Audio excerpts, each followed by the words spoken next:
मैं रोज़ उस ब्रिज के पास से गुज़रता था और उसी ब्रिज के नीचे एक अंकल को हमेशा देखता था।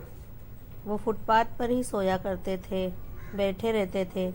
देखने में वो पागल जैसे नहीं लगते थे, फिर भी लोग उन्हें पागल समझकर परेशान करते रहते थे। फिर भी अंकल वहाँ से कहीं नहीं जाते थे।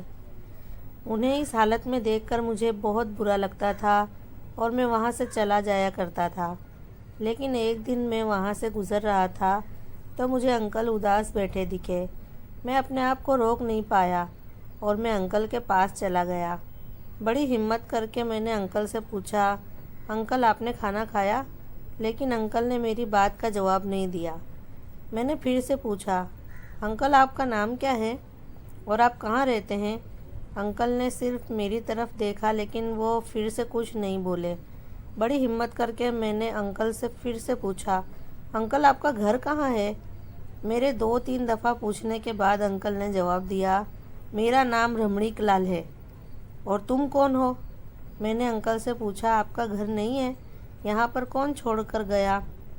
तो अंकल बोले, कोई छोड़ कर नहीं गया, मैं खुद आ गया हूँ। और जाऊँ कहाँ? मेरे बेटे ने तो मुझे घर से निकाल दिया है। तब मैंने अंकल से पूछा कि मुझे शुरू से बताइए कि आप कहाँ रहते थे, आपका बेटा कौन है? तो अंकल ने बोला, मेरा पिता कॉलेज में प्रोफेसर था, मेरे पास बहुत प्रॉपर्टी था और मेरा बेटा वकील था। मैं अपने बेटे के पास ऑफिस में टाइपिंग करता था। एक दिन मेरे बेटे ने धोखे से मेरी सारी प्रॉपर्टी अपने नाम कर ली, मेरा घर अपने नाम कर लिया। तब मैंने अंकल से पूछा कि आपके पास कितनी प्रॉपर्टी थी?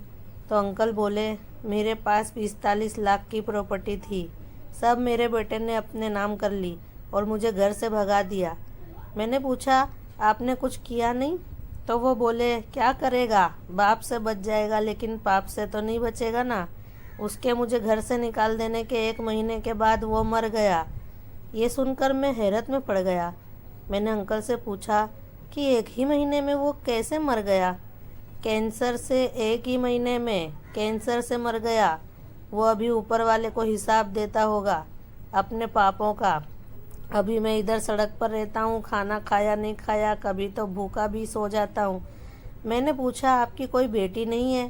तो अंकल बोले, है ना, 2 बेटियाँ हैं। तो मैंने अंकल से पूछा कि क्या आपकी बेटी आपको नहीं रखती? तो अंकल बोले, नहीं रखती, खाना भी नहीं देती, कभी 1 टुकड़ा रोटी दे देती है बस। जब मैंने ये सुना कि अंकल की बेटियां हैं तो भी उन्हें वो खाना नहीं देती, अपने पास रखना तो दूर की बात है। अंकल की दुख भरी कहानी सुनकर मेरी आंखों में आंसू आ गए।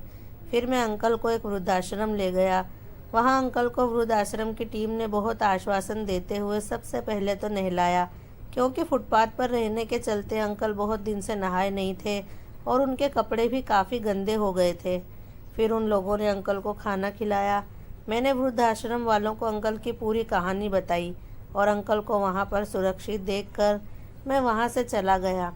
लेकिन मेरे मन में एक सवाल था कि ऐसे तो न जाने कितने अंकल आंटी इस फुटपाथ पर भटकते होंगे जिनके बच्चों ने उनके साथ अन्याय कर उन्हें घर से निकाल दिया होगा। उस दिन से मैंने संकल्प लिया कि मैं किसी भी बुज़ुर्ग को ऐसे सड़क पर भटकने नहीं दूंगा। आप भी मेरे संकल्प में मेरा साथ दीजिए और कहीं भी ऐसे बुज़ुर्ग आपको फुटपाथ पर नज़र आए तो उन्हें पागल समझकर पत्थर मारने के बदले उनके बारे में जानिएगा और उन्हें ऐसी ही किसी सुरक्षित जगह पर पहुंचाने की कृपा करिएगा। दोस्तों, आपको हमारी आज की कहानी कैसी लगी कमेंट में ज़रूर बताएं। और अगर अभी तक आपने मेरे चैनल को सब्सक्राइब नहीं किया है तो जल्दी से सब्सक्राइब कर लें। और अगर कहानी पसंद आई हो तो कहानी को एक लाइक ज़रूर करें। धन्यवाद।